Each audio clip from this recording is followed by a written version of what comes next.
안녕하세요. 사건사고와 보험 이야기를 다루는 채널 사건사고TV 김지윤입니다. 이번 시간에서는요, 보험회사가 우리 고객들의 보험금, 돈을 강탈하는 방법들에 대해서, 보험회사가 이런저런 이유로 돈을 안 주거나 삭감하는 경우가 있죠. 거기서 대표적인 유형이 그중에 제가 4가지를 제가 설명을 드릴게요. 첫 번째, 고지 의무 위반이라는 내용입니다. 보험계약은 정보가 불균형하죠.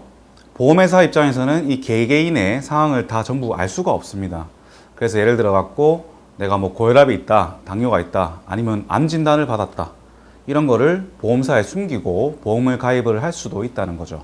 그런데 만약에 이렇게 보험계약이 체결이 되고 만약에 기존에 있던 질병이 보상이 된다, 그러면은 누가 미리 보험 가입해 놓겠습니까? 다 다치고 병들고 나면 그 뒤에 보험 가입을 하겠죠, 그죠? 그러면 보험의 원칙인 수지상등의 원칙이나 급부 반대급부의 원칙 등이 무너지게 되겠죠.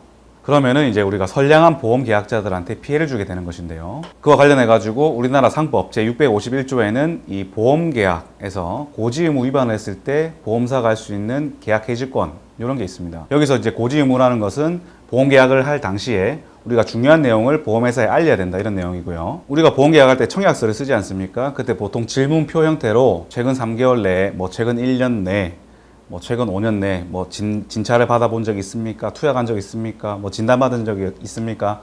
이렇게 물어보는 형식으로 이제 이런 고지 의무, 알릴 의무를 이행할 수 있도록 하고 있는데요. 여기서 이렇게 기존 질병뿐만 아니라 뭐 여성의 경우 임신 중인지, 그리고 위험한 치매 활동을 하는지, 그리고 기존 장애가 있는지, 그리고 차량을 운전하는지, 그리고 이륜차, 오토바이를 타는지, 키랑 몸무게가 얼마인지, 주량이 얼마인지, 담배 피는지, 이런 것들을 물어보게 됩니다. 이런 고지 의무를 이행하지 않고, 그러니까 거짓말을 하고 보험가입했을 때 만약에 후에 보험금을 청구했을 때 그게 문제가 된다면 페널티를 받게 되는 것인데요. 상법 제651조에는 이렇게 나와 있습니다. 보험계약 당시에 보험계약자 또는 피보험자가 고의 또는 중대한 과실로 중요한 사실을 고지하지 아니하거나 부실의 고지를 한 때에는 보험자는, 여기서 보험회사죠, 보험자는 그 사실을 안 날로부터 1월 내에, 그리고 계약이 체결된 날로부터 3년 내에 그 계약을 해지할 수 있습니다. 그러나 보험계약자가 계약 당시에 그 내용을 알았거나 중대한 과실로 알지 못한 때에는 그러하지 아니하다라고 나와 있는데요. 우리나라 상법 조문은 이렇게 조금 지루합니다. 핵심은 뭐냐? 고지 의무 위반을 했을 때, 그 사실을 보험사가 알게 됐을 때 보험회사가 그 보험계약을 해지할 수 있다는 거예요. 해지하면 뭡니까? 보험금도 안 줄 수 있다는 거죠. 근데 실제로 이게 고지 의무 위반에 해당돼 갖고 보험금을 안 주는 경우도 많긴 합니다만, 보험금을 줘야 됨에도 불구하고 고지 의무 위반이라는 이유로 보험금을 적게 주거나 아니면 안 주는 경우, 사례로 한번 알아보실게요. 단순 위험이었습니다. 위험으로 투약을 한 경우인데, 이게 사람이란 게 뭐 몇 달 전에 간 병원 간 거 이런 거 잘 기억이 안 나지 않습니까? 그렇게 해서 이제 그 사실을 알리지 않고 깜빡하고 보험 계약을 한 거예요. 이 청약서상 이 계약 전 알릴 의무에다가 체크를 안 한 거죠. 그런데 이 사람이 계약 체결 이후에 2년 뒤에 이제 위암 진단을 받은 겁니다. 그랬는데 보험회사에서는 이 위험을 고지하지 않았다는 이유로 위암에 대한 진단비라든지 이런 실비, 치료비를 전액 지급하지 않고 계약도 해지했죠.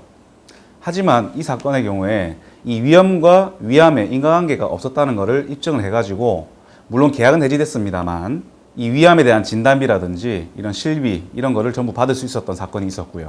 여기서 중요한 거는 이 고지 의무 위반 사항과 실제 발생한 보험사고와의 인과관계가 없으면 비록 계약은 해지된다 할지라도 그 해당 보험금은 받아야 된다는 얘기죠. 그런데 보험사에서는 계약을 해지하고 인과관계가 있으니까 보험금을 지급하지 않겠다, 이렇게 해서 우리 소비자들의 보험금을 강탈해가는 경우가 분명히 있다는 거죠. 그래서 만약에 이 영상을 시청하시는 시청자분들 중에 이런 고지 의무 위반을 토대로 계약을 해지당하시고 그리고 보험금도 못 받은 경우가 있다, 그러면은 문의 주시기 바랍니다. 마지막으로 예를 한 개 더 들어드리겠습니다. 이 설계사가 고지 방해한 경우가 있는데요. 이분이 현장에서 일을 하시는 분이었는데, 이 현장에서 일을 하시는 분들은 이 위험도가 높지 않습니까? 그래서 일부 보험사에서 이제 가입이 안 되는 상품이라든지 혹은 뭐 담보가 안 들어가는 경우가 있어요. 그래서 이 설계사분이 좋은 마음에 이분의 직업을 1급 사무직으로 이렇게 임의로 자기가 해서 이제 가입을 시킨 거죠. 그런데 이분이 얼마 지나지 않아 가지고 이제 건설 현장에서 다치게 되셨고, 보험회사에서는 이 보험금을 청구했지만 보험금을 엄청 삭감했죠. 왜냐하면 이게 손해보험회사였는데, 손해보험회사 같은 경우에는 이 직업 위험 정도에 따라서 보험료의 차등을 두고 있습니다.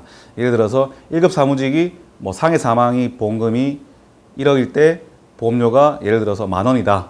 그러면은 이 현장에서 일하는 이 위험한 3급에 해당하는 분들은 보험료가 3배, 4배 비싸요. 그렇게 위험 정도별로 이렇게 상위급수를 나눠가지고 보험료 차등을 두고 있는데, 그렇잖아요. 내가 뭐 현장에서 일하는 사람인데 그럼 보험료 아끼려고 1급으로 가입하면 싸게 보험료를 내는 거겠죠. 근데 혜택을 똑같이 받는다? 말이 안 되죠, 그죠? 그래서 이렇게 직업에 대한 부분이 고지 위반이 됐지만 이게 이제 설계사의 방해였다, 이렇게 입증했을 때는 우리가 그 삭감된 보험금에 대해 가지고 우리가 보험회사에 사용자 배상 책임을 물을 수가 있어요.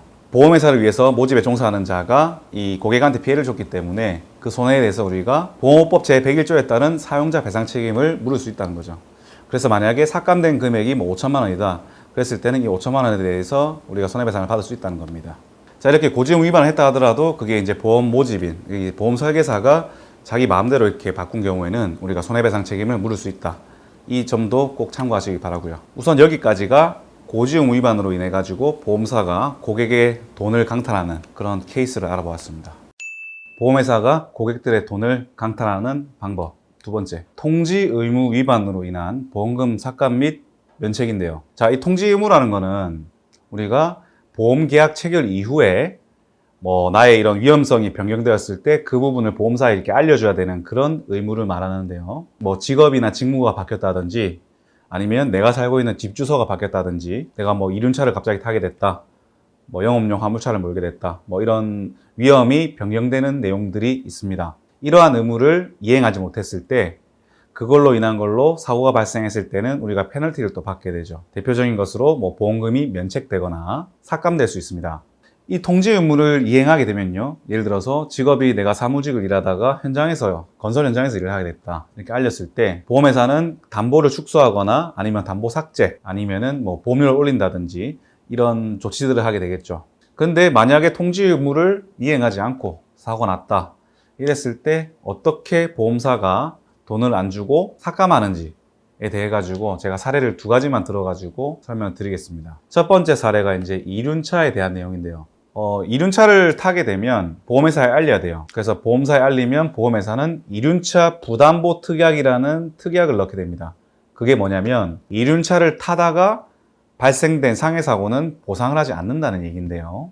그래서 만약에 내가 보험계약 체결 당시에 오토바이를 타고 있지 않았어요. 그런데 이후에 오토바이를 타게 됐다 그랬을 때 보험사에다가 오토바이를 탄다, 이륜차를 탄다 이렇게 얘기를 해줘야 되는 건데, 만약에 이륜차를 타고 가다가 사고가 났다 그러면 이제 보상이 안 되는 건데, 이런 사례가 있습니다. 친구 오토바이를 그냥 한번 타본 거예요. 자, 친구 오토바이를 타게 된 사례인데 오토바이를 타가지고 이제 운전미숙으로 넘어졌습니다. 그렇게 해가지고 이제 발목이 골절된 그런 사고였는데 보험금을 청구하니까 보험회사에서는 이륜차를 타게 된 거를 우리에게 통지하지 않았으니까 그 해당 보험금에 대해서는 면책하겠다 라고 이렇게 통보를 한 것인데요. 보험약관에 보시면요, 이 이륜차라는 것도 계속 타게 됐을 때 우리가 통지를 해야 되는 부분인데, 이렇게 일회성으로 오토바이를 한번 탔다 이런 거는 보험회사가 사실은 면책을 할 수 없어요. 하지만 그럼에도 불구하고 면책하는 사례가 많다는 거. 그래서 만약에 이륜차를 타다가 사고 났지만 그게 정말 내가 뭐 소유하거나 이런 게 아니라 일회성 사용이라면은 이 보험금에 대해서 받을 수 있으니까 꼭 한번 검토해 보시기 바라고요.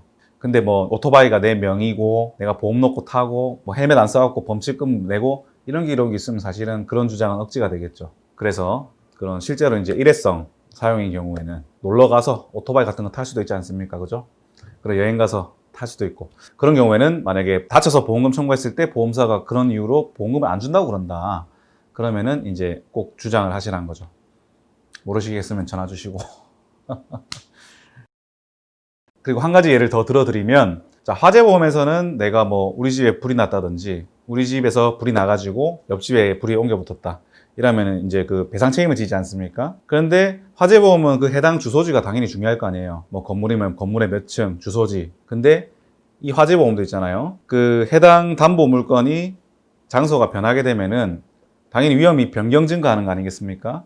그래서 그 부분도 보험사에 알려야 되는 거예요. 근데 내가 화재보험을 가입하고 이사를 갔는데 그 이사 간 내용, 주소지가 변경된 내용을 보험회사에 알리지 않으면 보험회사에서는 그 이사 간 집, 거기서 발생한 화재에 대한 보상이나 이런 손해에 대한 배상 이런 것들을 전부 보험금을 안 주게 되어 있습니다. 이런 사례가 있었죠. 내가 설계사한테 알렸는데 설계사가 누락시킨 경우가 있죠. 보험 설계사한테 이렇게 요청을 했지만 그 보험 설계사가 뭐 일부러 누락을 했다든지 깜빡해서 그걸 못 고쳤다. 이렇게 됐을 때는 이제 그런 걸로 인한 손해도 이제 우리가 보험업법 제102조에 따르는 보험사의 사용자 배상 책임을 물을 수 있다는 거죠. 이제 이런 부분 참고하시고, 그 통지 의무라는 게 이제 또 여러 가지 형태가 있기 때문에 그 만약에 통지 의무 위반으로 보험사가 보험금을 안 준다 혹은 삭감한다 이런 사례 있으시면은 이 댓글로 남겨주시면은 제가 상담을 해드리겠습니다. 보험회사가 고객들의 돈을 강탈하는 세 번째 유형에 대해서 알아보겠습니다. 의료자문으로 인한 보험금 삭감, 보험금 면책인데요. 이 의료자문이란 거는 고객이 보험금을 청구했을 때나 아니면 교통사고 피해자 등이 이렇게 손해배상 청구를 했을 때 그 손해에 대해서 혹은 뭐 청구한 보험금에 대해 가지고 보험회사가 생각하는 의학적인 판단은 어떻다, 요걸 하기 위해서 자문을 보내는데요. 이 자문 결과를 받아보면 신기하게도 너무 보험사에 유리하게 나오고 있습니다. 이상하지 않나요? 그리고 의료자문 회신서를 보면은 심지어 의사 이름도 안 나와 있어요. 그러니까 이게 누가 작성한 건지도 철저하게 숨기고 있다는 얘기죠. 심지어 그게 어느 병원인지조차 안 밝히는 경우도 간간히 있습니다. 그러면은 고객 입장에서 그런 의료자문을 근거로 보험금을 못 주겠다 했는데 그럼 이거 대체 누가 쓴 거냐? 그죠? 믿을 수가 있겠습니까? 이렇게 의료자문 같은 경우에는 보험회사에 유리하게 나오고 있는 게 사실이고 철저하게 그 의료자문을 한 의사를 숨기게 돼 있어요. 왜냐하면 의사들도 자기가 보호받아야 될 거 아닙니까? 그 보험회사 자문의들은 보험사가 자문비를 지급을 하기 때문에 아무래도 보험회사의 입맛에 맞도록 자문을 하는 게 현실입니다. 그렇기 때문에 이 실제로 받아야 되는 사건임에도 불구하고 이 보험사가 받아온 이 의료자문 결과만 가지고 보험금을 안 준다? 삭감한다? 이건 부당한 처사 아니겠습니까? 그래서 뭐 의료자문을 동의해주지 많이 해주니 뭐 이런 얘기가 나오는 것 같은데, 의료자문이 뭐 보험금을 안 준다 이렇게 나온다 하더라도 뭐 뒤집을 방법은 있으니까 뭐 염려를 하지 마시고, 보통 이렇게 의료자문을 토대로 보험금을 면책하거나 이렇게 삭감한다 했을 때 최후의 방법으로 이제 동시감정이라는 또 절차가 있습니다. 그게 뭐냐면 이 고객이 주장하는 내용과 이 보험사가 받은 의료자문 내용이 다를 때 이 의사들 말고 다른 병원의 다른 의사한테 가서 이제 이 의료자문을 받는 것인데요. 그래서 그 결과대로 이제 따라가는 경우가 좀 대부분인 것 같습니다. 그러면은 그 대표적인 예를 한 두 가지만 들어볼게요. 자, 암진단비입니다. 암진단을 받고 암보험금을 청구했어요. 거기는 뭐 암 입원 일당도 있을 거고 암진단비 그리고 뭐 실비 같은 게 있겠죠. 근데 여기서 암진단비라는 것은 그 암진단에 부합하는 내용에 해당이 돼야지만 우리가 암진단비를 받을 수가 있잖아요. 그런데 우리가 이제 치료병원에서 받은 진단서를 제출을 했어요. 보험사에 청구를 했는데 보험사에서는 자문을 보내서 이제 이런 결과를 가지고 오죠. 귀하께서는 이 암에 부합하지 않습니다. 그렇기 때문에 암진단비는 지급되지 않습니다. 이렇게 해서 실제로 면책되는 경우가 굉장히 많습니다. 이런 경우에 그러면 보험사가 그냥 못 준다고 하니까 예 알겠습니다, 다음번에 안 걸리면 청구할게요, 이렇게 해야 됩니까? 아니죠. 그 보험사가 주장하는 의료자문 내용을 반박을 할 수 있게 검토를 해가지고 이제 새롭게 뭐 다른 병원의 의사한테 뭐 자문을 받아본다든지 소송을 한다든지 뭐 이런 방법을 찾아볼 수가 있겠죠. 그리고 다른 예로 후유장애 보험금 말씀드릴게요. 예를 들어 가지고 손목에 장애가 남아서 이 후유장애 보험금을 청구를 했는데 보험회사에서 이거는 우리 쪽에서도 자문을 받아야 되니까 의료자문 동의서를 써달라 해서 이제 사인 받아 가지고 의료자문을 하게 되죠. 그러면 이제 어떻게 나오겠습니까? 뭐 운동 범위가 정상이기 때문에 장애에 해당되지 않습니다 라든지, 혹은 이 장애는 영구 장애가 아니라 한시 장애이기 때문에 청구하신 보험금의 20%만 드리겠습니다, 이렇게 대폭 삭감하는 혹은 면책하는 이런 주장을 하게 된다는 거죠. 하지만 그거는 우리가 누가 썼는지도 모르는 의사의 자문일 뿐이고 거기에 우리가 동의하고 예, 돈 안 받겠습니다 이렇게 하실 필요는 없다는 거죠.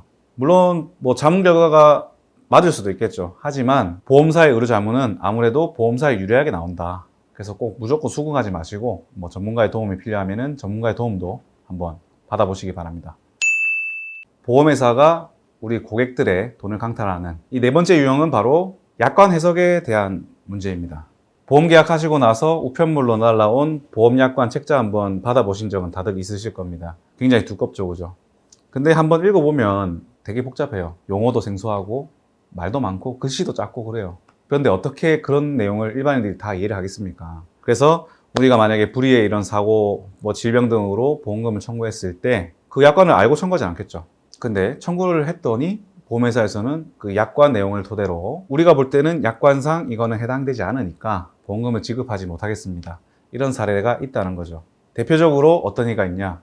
지금은 많이 없어지고 있습니다만 암 입원 일당이라는 거를 예로 들어 볼게요. 옛날 판매되는 암보험 같은 경우에는요, 암 입원 일당이라 해가지고 암으로 입원했을 때 하루에 10만 원씩 나오는 그런 특약들이 있었어요. 그런데 자, 지금 판매되는 암보험의 입원 일당은 어떻게 돼 있냐면요, 암 직접 치료 입원 일당이라 해가지고 실제로 우리가 뭐 대학병원에서 암 수술을 했다, 항암 치료를 한다 했을 때 한 4, 5일 정도 입원한다 쳤을 때 그게 이제 암 직접 치료로 보고 그 해당 병원의 입원만 우리가 입원 일당을 지급하겠다, 이렇게 이제 표현을 하고 있는데요. 예전에는 그런 게 없었어요. 그래서 어떤 일이 벌어졌냐면, 암이란 게 사실 굉장히 중대한 질병 아니겠습니까? 그런 질병에 걸렸을 때 우리가 뭐 대학병원에서 수술한다고, 암 수술한다고 뭐 한 달, 두 달 입원하진 않잖아요. 왜냐하면 대학병원에는 그런 중대한 환자들이 계속 오기 때문에 일단 수술 같은 이런 중대한 치료를 마치고 나면 보통은 퇴원시키죠. 암 같은 경우에는 또 요양도 중요하다 보니까 대학병원에서 수술하고 나서 뭐 근처에 있는 요양병원에 간다든지 이런 경우가 있어요.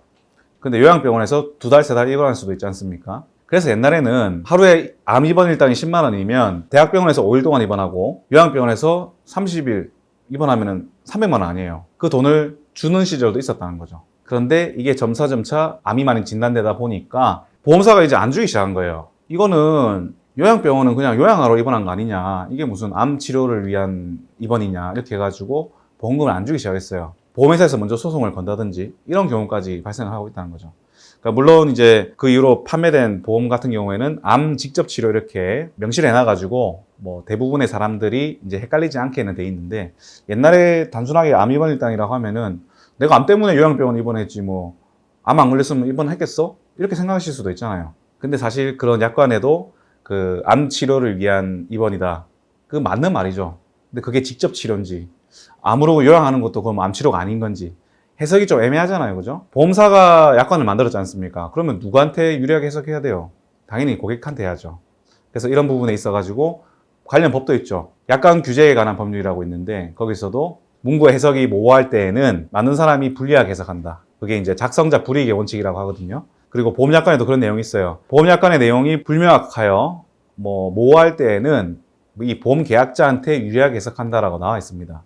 이렇게 아까 방금 설명드린 암 입원 일당 같은 경우에도 그 문구가 애매해가지고 요양병원 입원도 암 입원 일당으로 볼 수 있냐 없냐, 그런 해석의 차이로 인해서 문제가 생겼을 때 당연히 고객한테 유리하게 해석을 해야겠죠. 그래서 보험금도 줘야 된다 이 말이죠. 지금까지 고지 의무 위반, 통지 의무 위반, 그리고 의료자문, 그리고 약관 해석의 문제, 이 네 가지에 대해서 알아보았고요. 영상 끝까지 시청해 주셔서 대단히 감사드립니다.